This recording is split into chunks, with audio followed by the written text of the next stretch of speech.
Guna Sangha, we do Sadhu Sangha, Isha Sangha. So they have explained all these principles. Now they want to give a case example and make it clear. You explain some philosophy, then you have to give some example to make it clear. So what example they will give? They'll give the example of Ajamil himself. That is the example they will give. So now they will tell his life story to show that he's demonstrated all these principles that we've talked about. And therefore he is worthy of punishment. So the passage is beginning, oops, I thought I already had it pulled up. So from 56 to the end of the chapter, they're speaking this case example. So let us look at these verses briefly. So they begin, hold on, I'm just pulling the verse up now. So share screen. So they begin here. In the beginning, this Brahmana named Ajamil, he studied all the Vedic literatures. He was a reservoir of good character, good conduct, and good qualities. Firmly established in executing all the Vedic injunction, he was very mild and gentle. He kept his mind and senses under control. Furthermore, he was always truthful. He knew how to chant the Vedic mantras, and he was also very pure. Ajamila was very respectful to his spiritual master, the fire god, guest, and the elderly members of his household. Indeed, he was free from false prestige. He was upright, but benevolent to all living entities and well-behaved. He could never speak nonsense or envy anyone. So doesn't this sound like the qualities of the pure devotees that we hear about also? Shuddha Sampanna, he was very well educated in Vedic literature. Srila Vritta, Guna Alaya, he had very good behavior. Guna Alaya, he was reservoir of all sorts of wonderful qualities. Dhrita Vrato, very determined and fulfilling his vows. Mridu, very mild in nature, not aggressive and trying to insert his will on others. Danta, they have control of mind and senses. These sound like Satyava. He always spoke truthfully. Mantravik, he was very expert in chanting mantras. He knew the mantras very well. Shuchi, very clean, pure person.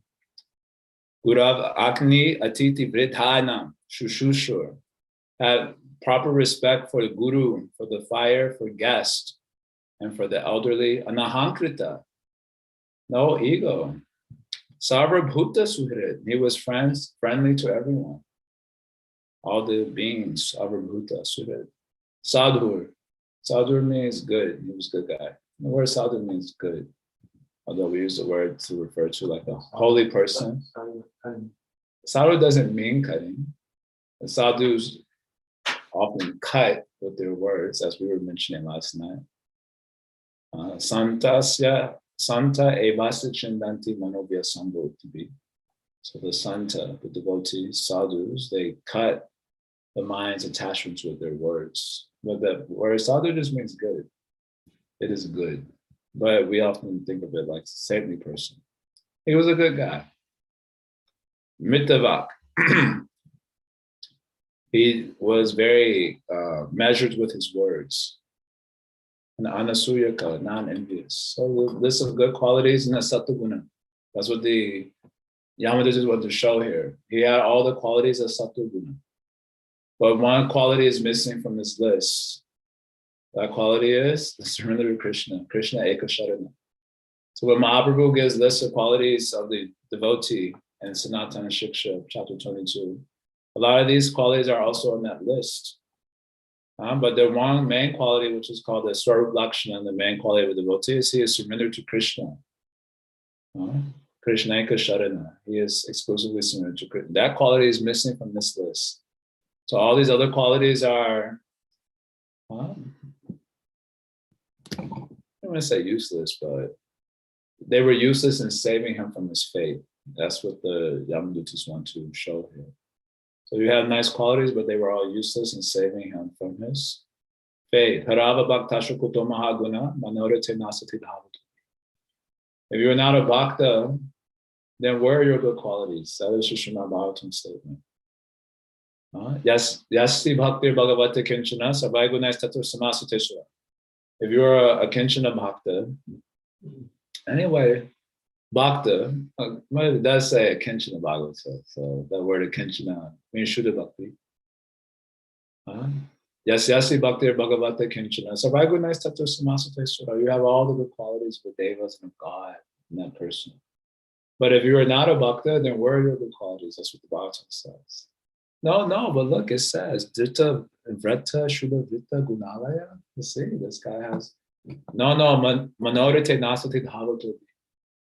This person is simply on the mental platform. So when mind is Guna, nice qualities, but when the mind gets in Rajas and Tamas, it's going to be a different story. So that's what happens in Ajahna's case. So this is what they want to tell her. They've already told this in philosophical terms. Now I'm not giving a case example. This guy was in Sattva Guna, he had all the nice qualities, just see. But that cannot save him from his fate. Next verse. 3 verses here. So once this Brahmana Ajamel, following the order of his father, went to the forest to collect fruit, flowers, and 2 kinds of grass called Samit and Kusha. On the way home, he came upon a Shudra, a very lusty, 4th-class man, who was shamelessly embracing and kissing a prostitute. The Shudra was smiling, singing, and enjoying as if this was proper behavior. This is standard behavior in Kali Yuga, but it's not proper behavior. Both the Shudra and the prostitute were drunk. The prostitute's eyes were rolling in intoxication, and her dress had become loose. Such was the condition in which Ajamil saw them. So now getting Guna Sangha is happening. He was doing Guna Sangha of Sattva Guna earlier. Now he's doing Guna Sangha of Raja Guna, Tama Guna. So what will be the effect of that Sangha? So that is being described. Next verse. Drishtva tam kamaliptena bahuna parirampitam jagama hritchaya vasham sahasaya vinolita. This Sudra, his arm decorated with turmeric powder, was embracing the prostitute. So Sri Vishwanath and Srila Prabhupada only comment on this turmeric powder. Apparently, kamaliptena, I guess this turmeric powder was some sort of deodorant for attracting the opposite sex. That is a comment that Prabhupada gives. Just like when I was growing up, they started promoting this one deodorant called Axe. I think it was called Axe Effect. Axe or just Axe maybe. So in the commercials, the guy would be like a loser. And then he would put the axe on and then all the ladies would come running toward him. They would be very irresistibly attracted. So this turmeric thing, I guess, was a thing that time. It's like a little axe, had an axe effect. And finish off your life also, axe effect. So seeing the prostitute being embraced by the arm of this fellow who had this kamalipta and he had the turmeric on. So that's why it says maybe it's like a type of deodorant or something. I don't know what is this kamalipta exactly. So Jagama Richaya Vasha, Sarasaiva Mihorita. He became completely bewildered and his heart fell under the control of the lustful desires by seeing. That's why one should not see the sense enjoy. Very dangerous. Of course, what is our hope in this age of Kali? You understand the nice verses there from Chaitanya Mahaprabhu. And Gaur Leela, they were trying to convince Sri Chaitanya Mahaprabhu to give darshan to Prataparudra Maharaj. So Mahaprabhu was not agreeable to that because he was a king. So the Lord said, no, but he's a great devotee of yours. So you should give him darshan. So then Sri Chaitanya Mahaprabhu speaks this verse. Niskincha bhagava bhajono mukasya param jagamishra bhavasaganas. So the niskinchana person, the pure devotee basically, Bhagavat bhajan umukasya. He is doing Bhagavat bhajan very seriously. Umukasya, he's very eagerly engaged in Bhagavat bhajan. And serious for crossing over the Bhavasagarasa, the ocean of material existence. Then Sandarshana Vishayiram Ata Yoshitam Cha. He should not see the Vishayinam and the Yoshitam. And the Vishayana just means sense enjoyer, regular category. And also Yoshitam, women, the object of sexual attraction, you should not see. Ha hanta hanta vishabhakshamatopya sadhu. To see is worse than willingly drinking poison. Because if you drink the poison, your body will die, certainly. But by seeing the poison come in your psyche, and that you get to keep birth after birth, that poison just hanging in there, the impressions. So Maharu's telling like this about King Pratapa Rudra Maharaj, and they said, if you keep insisting, I'll leave this place. For a sannyasi especially, this is not proper. So one should not see, but Ajamil saw. So Drishta is telling her he saw. So what happened? He became completely deluded, and his heart came under the control of the lust, naturally. So just like the devotees, we go to Burning Man or Rainbow Gathering, and there they are only dressed by the directions. They come in there, not birth outfit, as they say, bathing, their birth bathing suit. And many times they are ugly, so it helps. Most of the time they're ugly, because the very pretty ones know better. It's a little dangerous. But sometimes they're not ugly. And it doesn't take many, it only takes the one. And you see, then it gets imprinted in your psyche. You cannot take the rest of the night. You lie down to sleep, but Jagamara Chayavasham. The heart is under the control of lust, and you can't get sleep. Next morning, you go to the devotees. I couldn't get sleep last night. What was wrong? Why you couldn't get sleep? Oh, there was so much noise in the atmosphere. He tells lies. There was a lot of noise inside. I couldn't sleep because heart came under the control of this desire. So this happened also to Ajamil from seeing, just by seeing. Next verse. So stabhayan atmanatmanam yavat satnam yatasrutam nashashaka samadhatum mano mananavepitam. So as far as possible, he patiently tried to remember the instructions of the Shastras, not even to see a woman. Well, Mahaprabhu also said, right? Sandarshanam, Vishayinan, Atayoshitam, don't see. He tried to, Stabhayan, he was trying to control Atmana Atmana. He was trying to control the self by the self. So he was trying to control the self, the mind, by the self, the intelligence. Because the intelligence is also giving direction to the senses and mind. How he was trying to control, Yavat Satam Yatasrutam. Whatever he has heard in Shastra, and these principles of Gyan, especially, that we heard earlier in the chapter, Tamasa, Brahmacharya, and Shamena Chadamina. These Gyan principles, he was trying to control the mind like this. Yavat Sattvam. Yavat Sattva means, Prabhupada translated here as far as possible, for it means, Sri Vishnu says Sattva here means determination. As far as he could be determined, he was trying. Okay, this verse says this, and Sri Chaitanya Mahaprabhu says this, and I heard from Guru Dev this. He was trying to think like this. Unfortunately, Nashashaka Samadhatum, he was not able to do it. Mano Manana Vepitam, because his mind was Manana Vepitam. It was agitated by Mandana, means Cupid. He got you. Just like when we were children, we grew up playing this thing. This game was there called laser tag.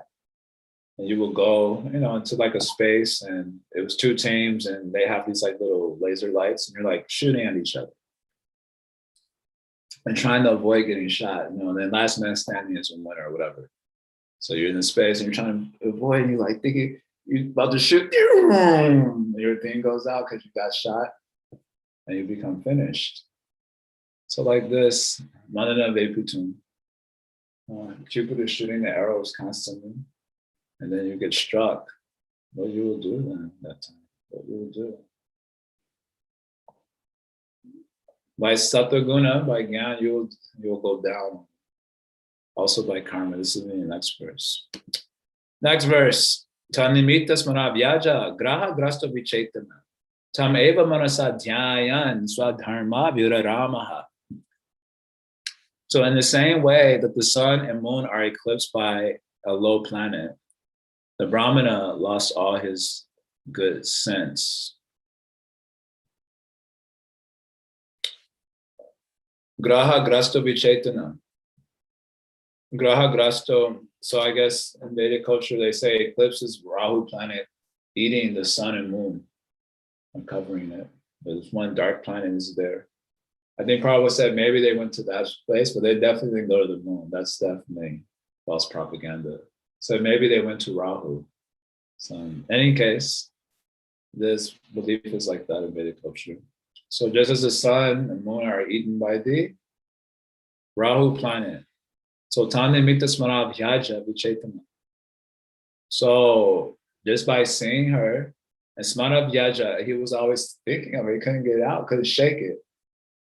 Just like, you know, when you're in a place where there are a lot of flies, they keep flying on you, very irritating. So you shake your head and then they fly off and go zzz. And you shake it, zzz. They're very irritating, actually, very frustrating. So you're trying to shake the lusty desires by the Sattva-Gun principles. Maybe that's also what's going on in Japa time. Some Vaishnava I want to shake it. Well, he couldn't shake it. So he got covered over by the lust and finished. Tameva Manasa Dhyayan. He was always meditating on her. Couldn't shake the thought. Swadharma Viraramaha. And he gave up his Swadharma. He completely ceased from doing Swadharma. So both Prabhupada and Sri Vishnu comment says here, basically this verse is demonstrating that karma and gyan were useless to help him. That's what they want to show. Oh, I don't know if this is the intention of the Yamadutas, but it's the intention of Shukadeva Goswami. But Shukadeva Goswami in the beginning of the chapter gave principles of karma and gyan to save oneself from going to hell. That was rejected by Parikshit Maharaj. So then he said, very good, only bhakti can.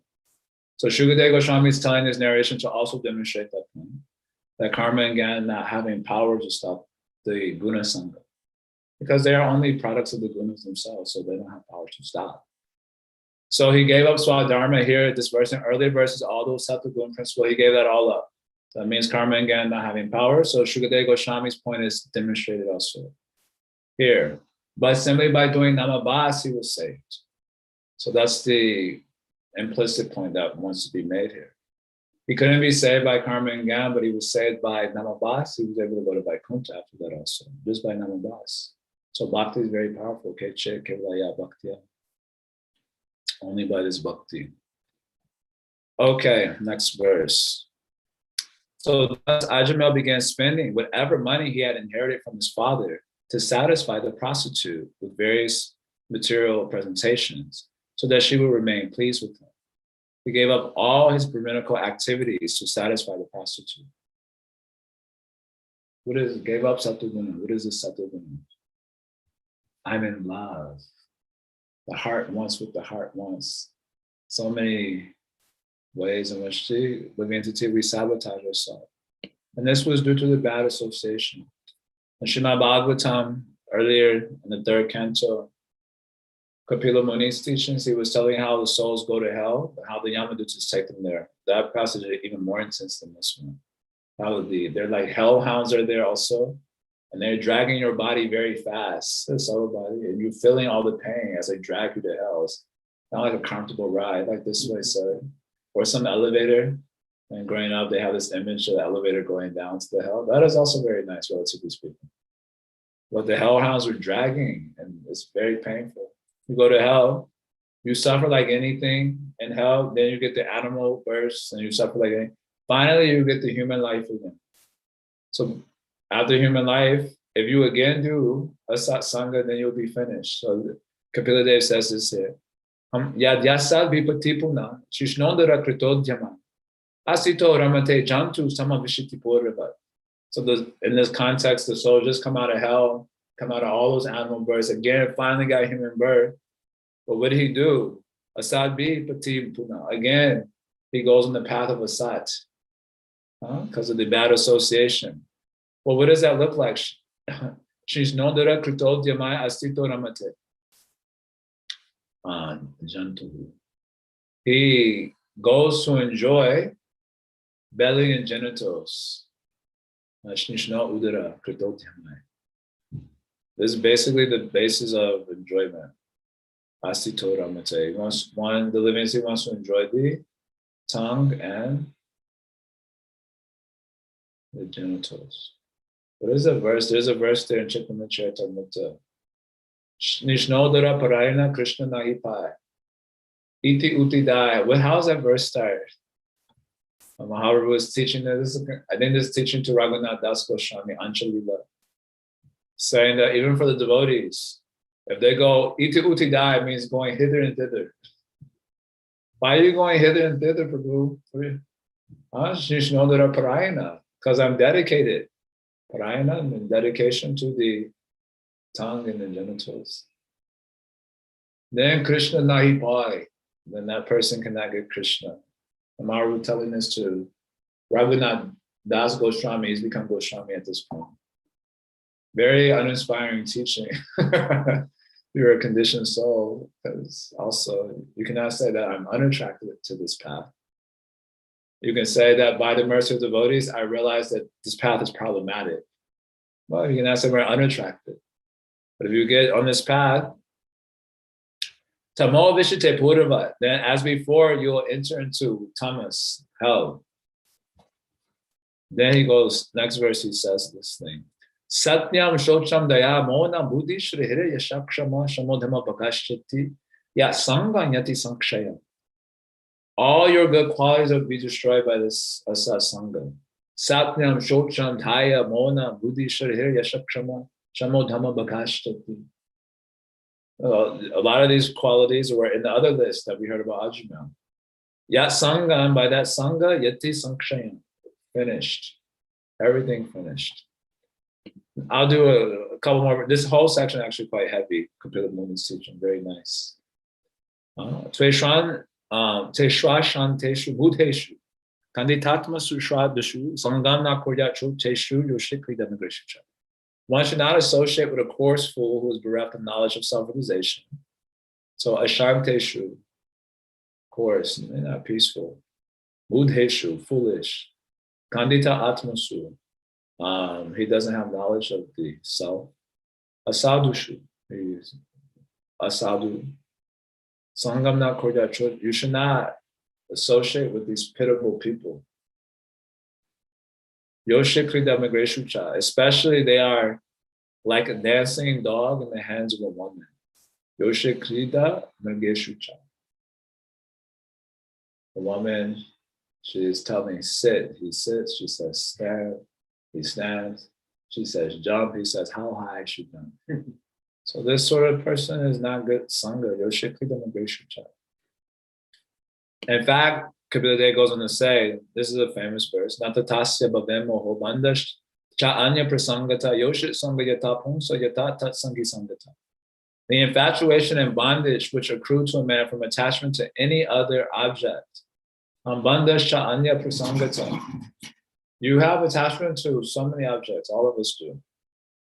But the attachment that we get from other objects, Natatasya bhavemoho, and the bewilderment that follows, is not like Yoshit Sangha. The one you get from Yoshit Sangha is very comprehensive. So, what to speak of that, Yatata Sangi Sangata, even those who are, even a fellowship or Sangha of people who are attached in that way is you become very attached to them because they tell the stories. Yeah, man, I did this and I did that. Yeah, man, it was great, man. And then you hear those stories and then you meditate on them. It comes in your psyche. You start imagining. They're finished. When I first joined ashram, my best friend from high school, Tyler Jernville, he, he was like a good guy. We were both good guys in high school. We didn't do drugs, we didn't do alcohol. We weren't into it at all. Then he went to college and I went to join the ashram. Then we met after 1 year. And we tried to do all the things that we did in high school. It's sort of nostalgia reminisce, but we both realized internally without saying anything that it was useless because we were going different trajectories. I wanted to talk about Krishna consciousness and, you know, developing Vaikuntha awareness and all this thing. And he wanted to talk about, yeah, man, I was at college, I went to this party, I did this thing and that thing, and this wasn't, it was like water and oil. We both realized it. He dropped me off at the temple. And we're like, yeah, we should do this sometime. And I could tell both of us knew that that was probably the last time we'll see each other. It was just like, it was so self-evident. Because we were just becoming so different in 1 year, only in 1 year, so much different. So I didn't have this verse in my mind when I gave him up, but later on I would probably say like this, even association with someone like that. So this is what happened to Arjuna, unfortunately. He developed all his good qualities got destroyed, he developed all the bad qualities. He gave up his Brahminical culture, started spending all his money on the prostitute. Finish. Next verse. Only a few verses left here. Because his intelligence was pierced by the lustful glance of the prostitute. Amazing. Swarinya vidhi. His intelligence, dihi, vidya, pierced by the apanga, the glance of the prostitute. Eyes are powerful. Srimad Bhagavatam also compares to arrows, and the eyebrows are the bow. Nowadays, also, especially the females, they do the makeup, and their eyebrows are on point. All the girls, they do the makeup or go to the social media, they do their eyebrows, you know, and they have the eyebrows look like, they actually look like bows. Now, if they just use their hair, it may or may not look like bow, depending on your karma. But with the makeup, now they make it look like bow also. They're very attractive also. I mean, if they don't overkill, Nowadays, they do a little bit overkill, but if they don't overkill, it's very attractive how they do the eyebrows and the makeup. And then they do the glance as the arrow. Sit down. You can't do anything. You become a completely helpless person. Someone will say, this only seems like it's talking about perspective from the man. Yeah, and Shastra is like that, mostly. And then we're talking about Arjuna in context here also. So being pierced by her glance, Vipram Swabharya Aprodham Kude Bharati Lambitam. Visasarja Chide Papa. So Visasarja, being pierced by her glance, he gave up. This victimized Brahmana Ajamil, engaged in sinful acts on her association, he gave up the company of his very beautiful wife, who came from a very respectable Brahmin family. So Swabharya means his wife, Visasarja, he gave her up. She was aprodham, she was not very old, she was very beautiful, young. Kule Marati, she came from a good family, he married her, but he gave her up because of the glance. This as a sidebar, just like all the men and women are working in the same space. Terrible idea. And so many extramarital affairs are happening. But in the name of equality and so on, they put in the same space. How they can concentrate. I went to Northwestern University one time when I was distributing books. And it was springtime was coming. So that means the clothes was coming off. These are the most intelligent people. Northwestern is like almost top school in the country, almost Ivy League. But springtime hit, clothes was coming off, and everyone was dressed to impress. So I asked many guys on the campus. I think women get attracted by men, but their attraction a little bit different. At least Prabhupada and the SSR said their psychologists, you got the means. That is more their attraction. Where the guys is the form.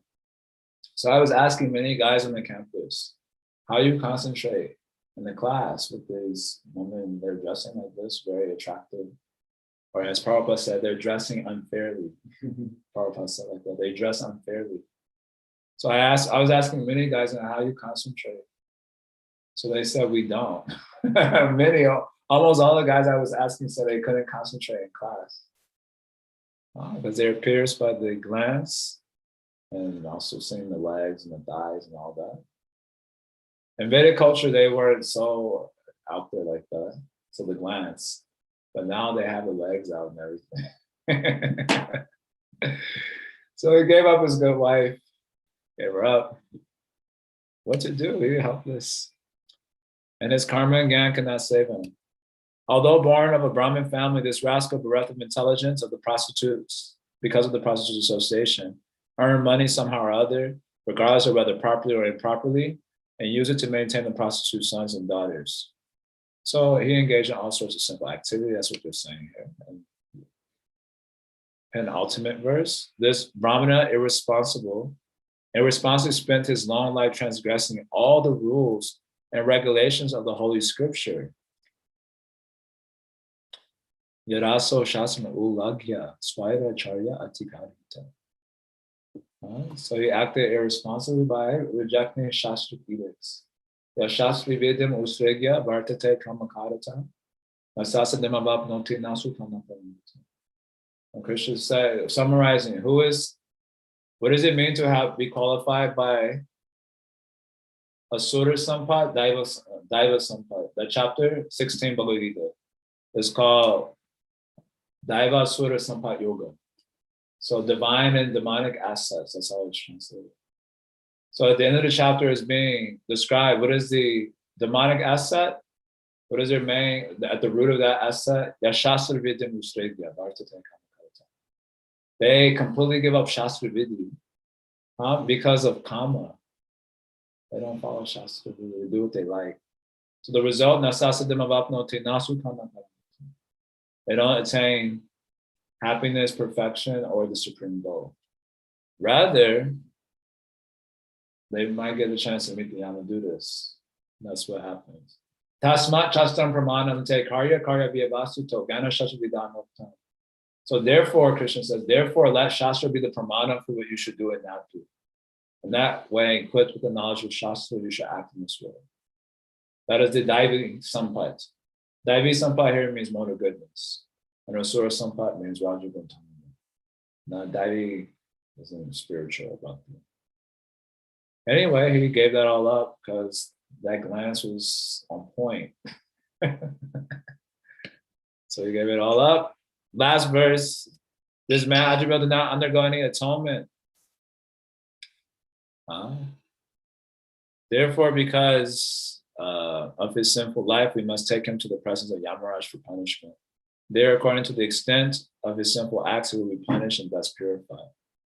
So, Akrita Nirvation, he didn't do any atonement for all these sinful activities. So we have to take him for getting the punishment for Yamaraj.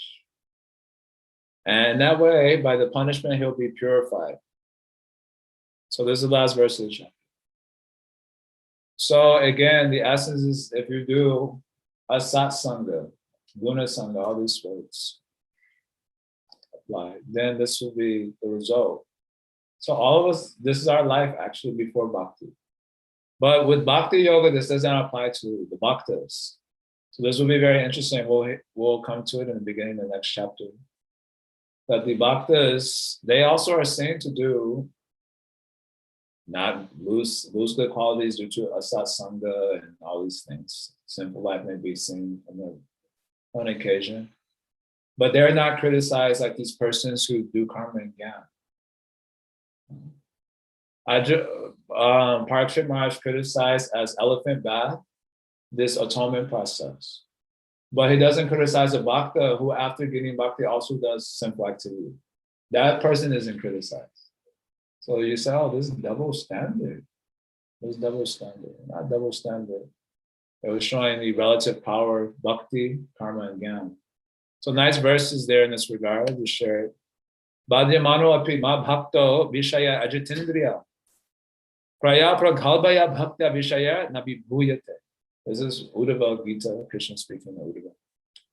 So he said, Bhadyamano api ma bhakto vishaya ajitindriya. So my bhakta may, although harassed by the sense objects due to not yet having conquered the senses. Well, my bhakta here is Ajitindriya. He didn't conquer all the senses yet. So he gets harassed by the sense objects.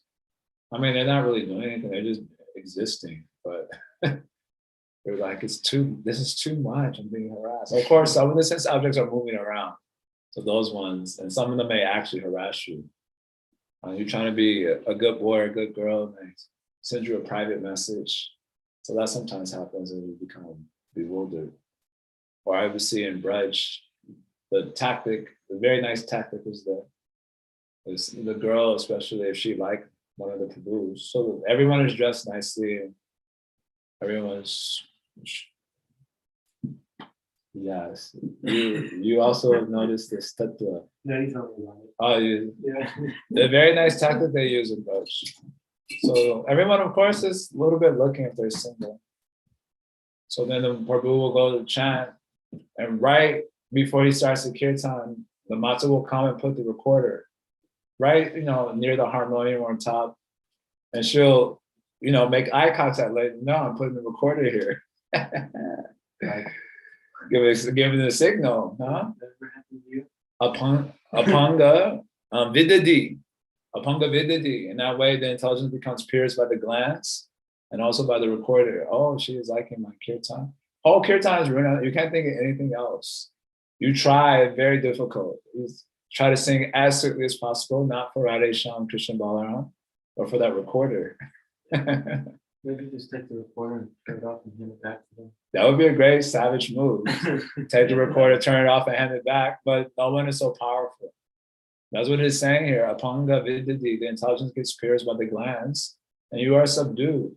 So many shlokas like this throughout Bhagavatam. Moksha Kunda also said, I conquered all the directions, but when I go home and get in the private quarters, but why did it bow down? And he has to bow down. There's so many shlokas like that throughout the entirety of the Bhagavatam, many shlokas, not one or two.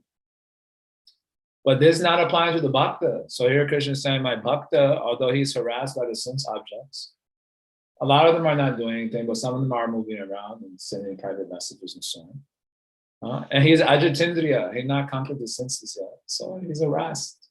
Still, praya, generally here means if he doesn't do Nahaparat. If he does Nahaparat, he'll get subdued. Generally, if we give up Namaparat, Praghabhaya Bhaktya, by his very strong bhakti, Vishayar Nabibhuyate, he is not defeated by the sense objects. So that means, yeah, he may be entangled a little bit, it happens.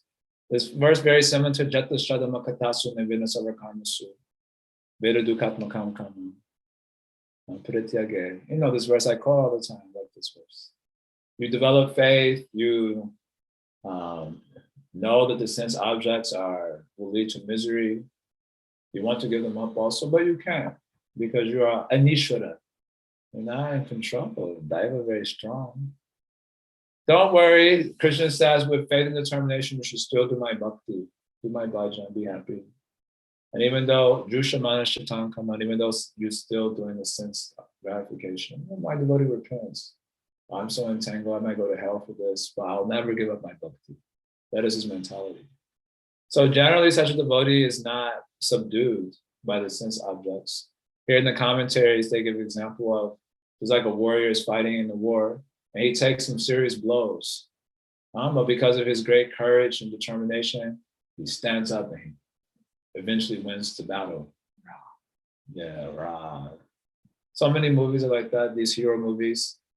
I always used to be frustrated with it, honestly, growing up, how the heroes, they would be getting tossed by the antagonists like the whole movie.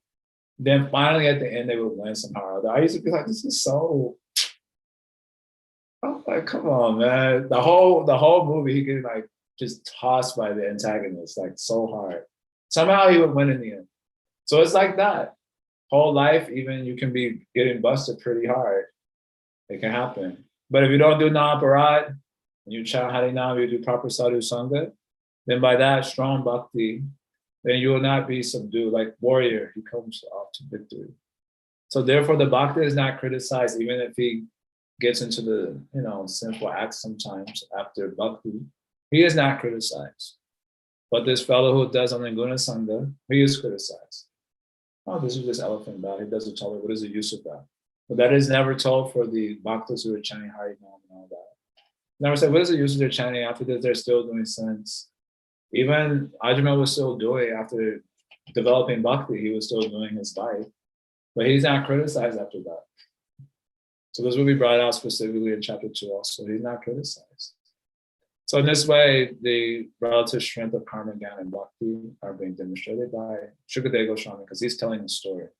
He wants to show that. All right, that's the end of the chapter.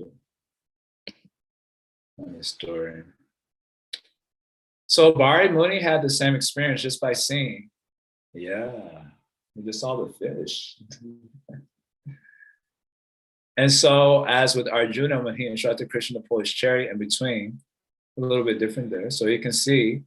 And by seeing, he got bewildered. I was also thinking about how Karna was cursed by his guru, that he won't be able to use any of the knowledge that he had received from his guru when he will need it the most. I feel I am cursed too. We have the knowledge from greatest teachers, but we can't use it when needed. Even verses come in mind, philosophy comes in the mind, but somehow they don't help us. We can't just shake up these things simply by knowledge. Yeah, knowledge just doesn't help. So bhakti is the answer. Of course, you can say sambandha gyan, but when the sambandha gyan is unembodied, so you don't have access to it at the critical moments. So that's why you need sadhu sangha. Because our gyan is not embodied yet. We still, a lot of maya is there, so we don't have the V-gyan yet. So you need sadhu sangha at that time. Sadhu sangha means Srimad Bhagavatam Artha Nama Swado Rasakisa.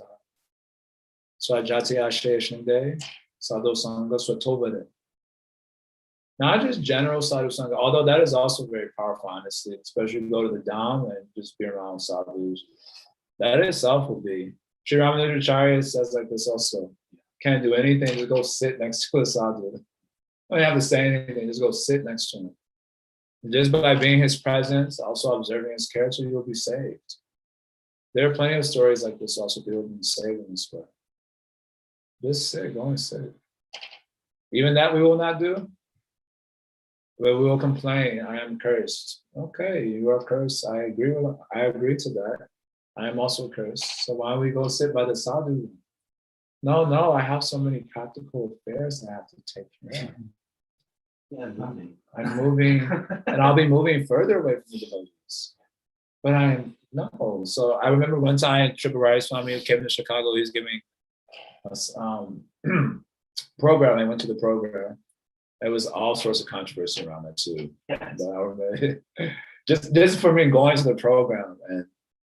But anyway, I didn't care. I'm American, so that recalcitrance is just part of my makeup. I went to the program. So I asked some question about, struggling with bhakti, this, that, and the other. And he gave answers, sadhu sangha. So I, asked some follow-up question, but, somehow we're in one particular location, we don't have the sort of sangha, blah, blah, blah. He was like, didn't move. What is the problem? If you are serious about your spiritual life, then you move. Why you don't move? Oh, it's not practical. Then okay, then be cursed. We are cursed. That is a fact. This is a good spirit from what we were talking about yesterday also. Yeah, you feel cursed. That means you'll become very humble. And you'll cry out. You sing the bhajan, you feel it a little bit. But now you can do away with this curse. There are so many, we do Harinam nicely, of course, that, our Harinam is like, but you should do it nicely. Try to chant, sit down one space, chant all your rounds at one sitting, and don't get up. Even the mind is wandering, don't move. That shows a little bit, I want to end this curse. Yeah. There's like so many movies are there where the land has been cursed. So the guy shows great determination to end the curse in the land. So we should show that I want to end this curse. So you sit down in one spot, chant Harinam, don't move. So show a little determination, I want to put an end to this curse. And then do sadhu sangha. I'm saying Srimad Bhagavatam, like this type of sadhu sangha that Sri Rupa Goswami is defining sadhu sangha in this way. Like-minded, affectionate, tasting the meanings of Srimad Bhagavatam in their company. This is sadhu sangha. Oh, I don't see anyone around. Like that, they move. What is the problem? You want to put an end to the curse, right? Oh, but I have so much practical work. Okay, be cursed then. Everything in life is a trade-off. So this is not told like as a judgment. It's a trade-off.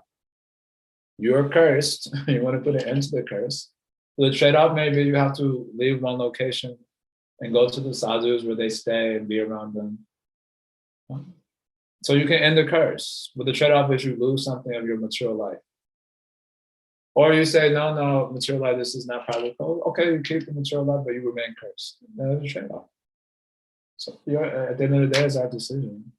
Spiritual life is always like that.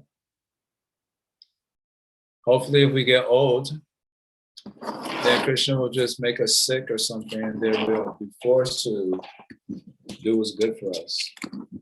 Make us sick or cause some separation from our material attachments by force. Okay, good luck with that. Sham Gopi, thank you. Yeah, this verse. The going hither and thither, because dedicated to the tongue, belly, and genitals. So Krishna Naipai, you not get Krishna there. Sometimes it happens that we encounter people's situation or an event in our lives governed by our past unfinished karma, which leads to attachment and distraction. How does one transcend that? Because it seems we have to, it must go through, helplessly considering this as a reaction to our karma. We don't know about Ajumel's past life, but having association with a prostitute could be a result of that. I'd love to hear from you. Okay, there are a few things here. Ajumel wasn't a bhakta. So yeah, his association, it was bad karma, for sure. And he lost his Brahminical qualities. He lost Sattva-guna, got immersed in Rajas Tamas, his life became finished. For the bhakta, that's not the same. So now bhakta under a different energy, under the care of God. So whatever happened to him was for helping him move towards Krishna. Of course, in humility, devotees pray like that. This is my karma. So everyone will pray like that. Prahlad Maharaj prays like that. Lord Brahma prays like that. Everyone's praying. Due to my past karma, it is like this. But the acharyas let us know what's up. It's not karma, actually. So Krishna is doing some trick. There was one phrase Prabhupada used earlier somewhere, maybe his first time, I don't remember. He used this language show.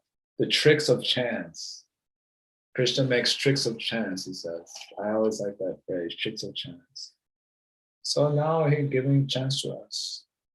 Just like the whole, I was talking to Ujjwala, some other one also. I was saying like the whole world situation now is suffering because of COVID vaccine, this, that, and other.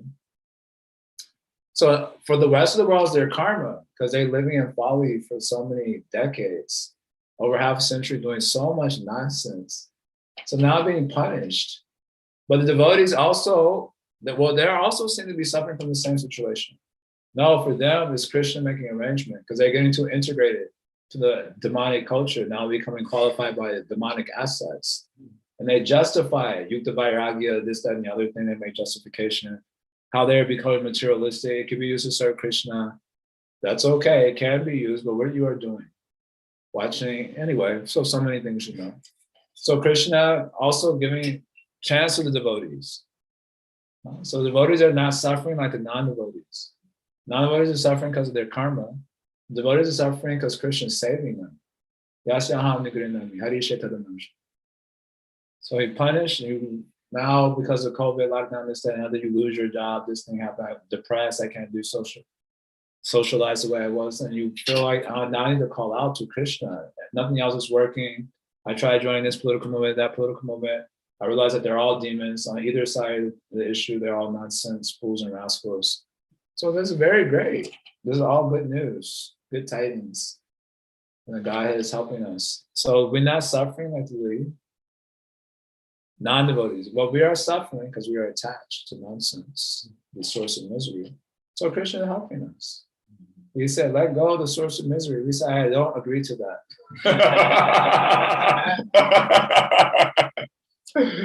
So Krishna's like, all right, how do you say to the Namaskar? I'll take it away gradually. I'll do it in such a way that you can't really blame me because it'll look like so many immediate events in front of your face. And then finally, all your materialistic people, they leave you.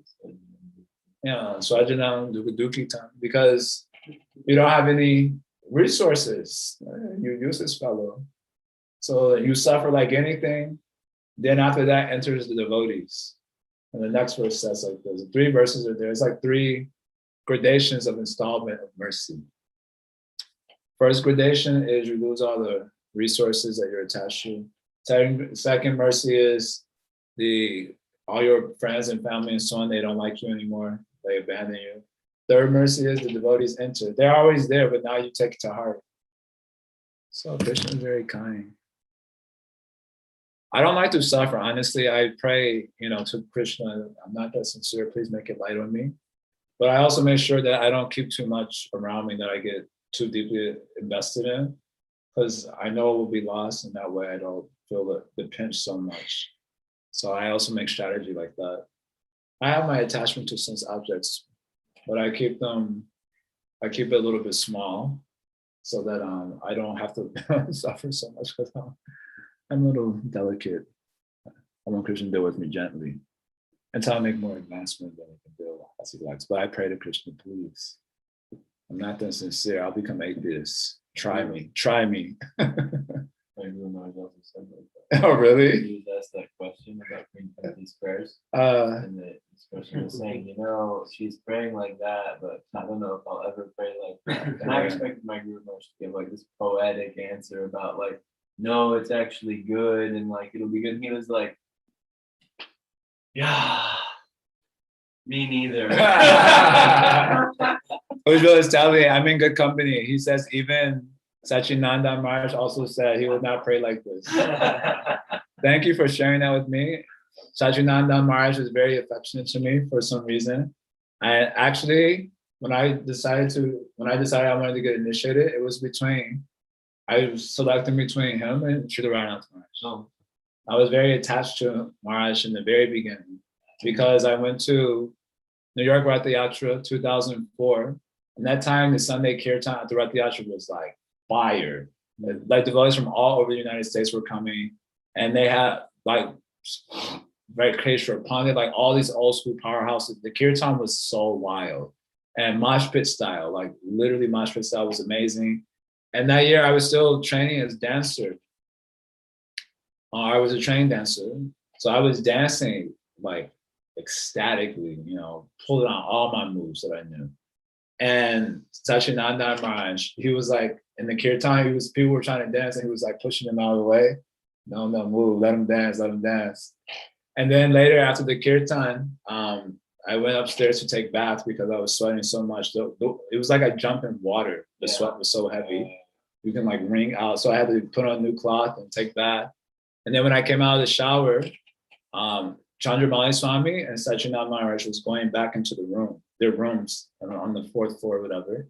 And so I immediately offered my obeisance. So I knew Chandramali Swami for 1 year at that point. Yeah. And he knew I was a dancer and everything. So he started telling Sachinanda Maharaj, oh, this is Yeshua, Bhakti Yeshua. And he used to be a dancer before he joined the ashram, this, that, and the other. And Sachinanda Maharaj started glorifying my dancing, like anything. So naturally I became attached.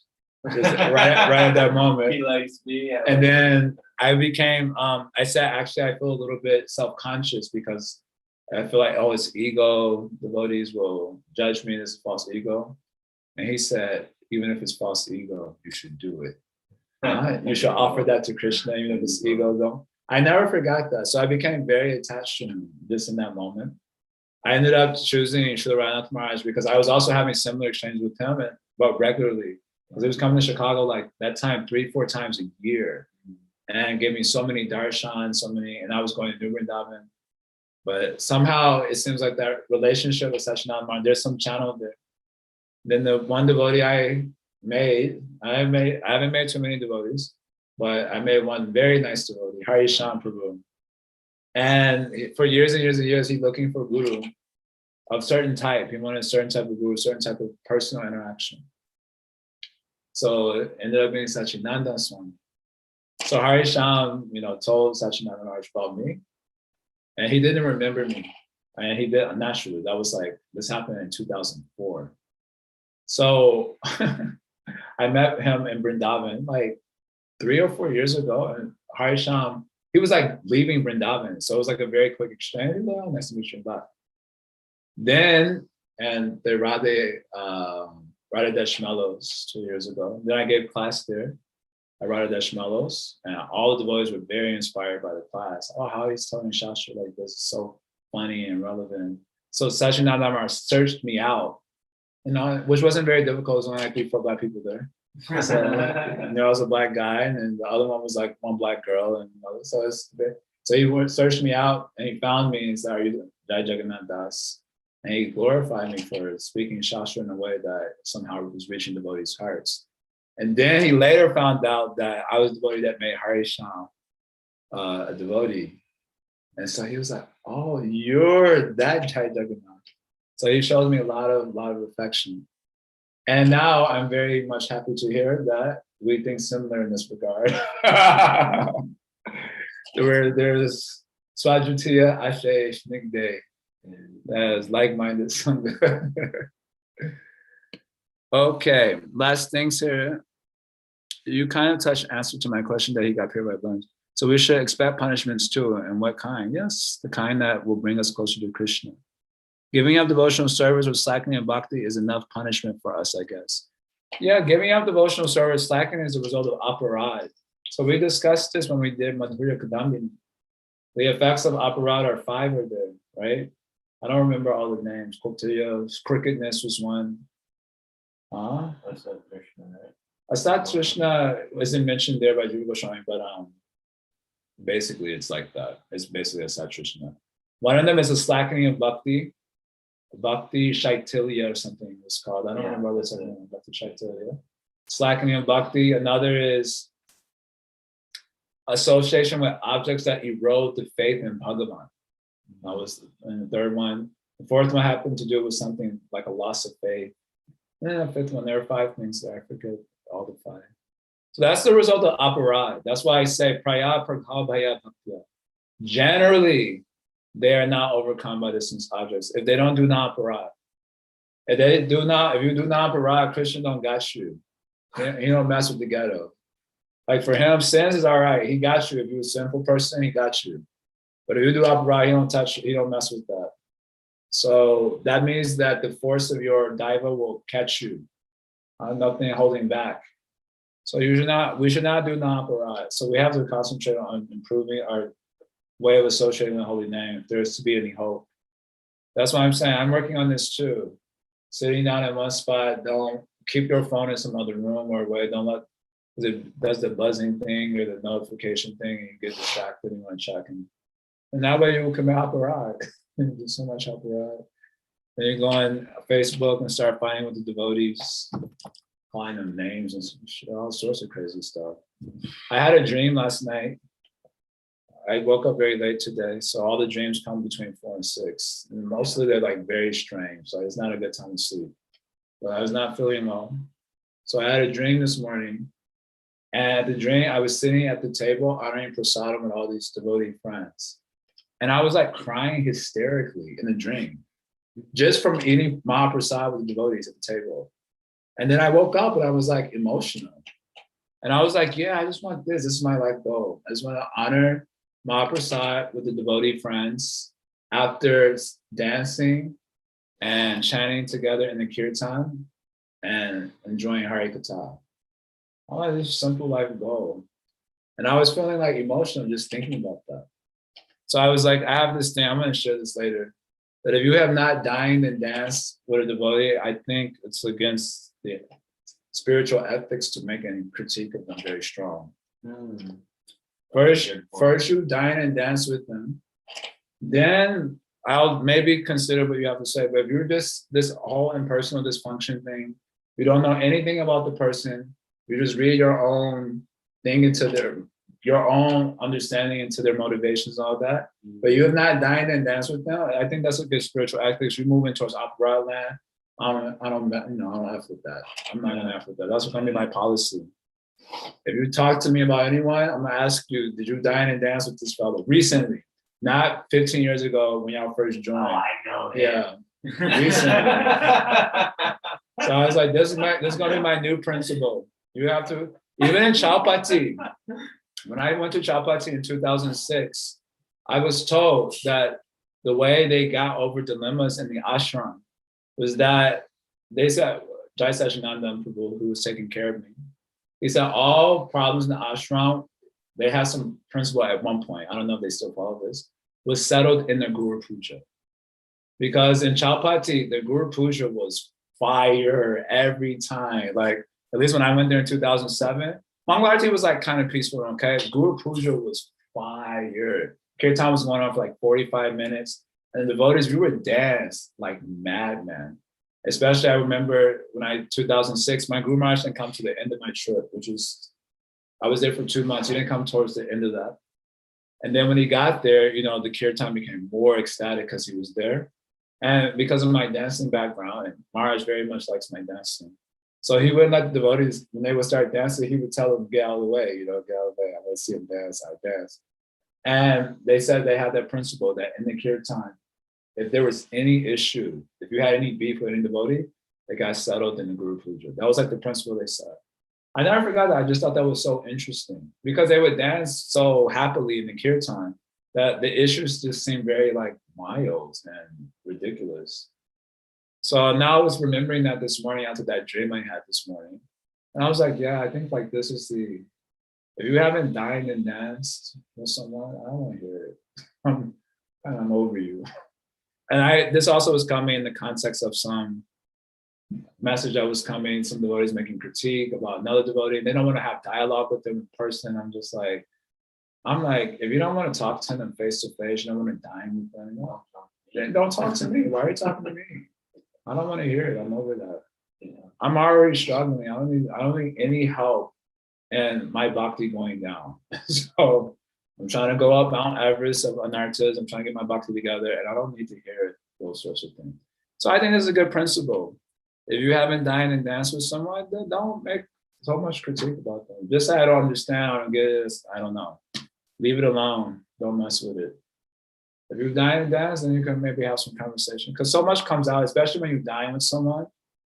It's so nice. There's so many things come out. You share so many life stories, this thing, that. You start to really get a sense of who a person is. It doesn't mean that you'll always be able to like be around them because you see, oh, I can't be around them. But if you haven't dined with them and you smack me talking smack, I'm just like, that's the ghetto. Second, okay, so we're gonna finish here.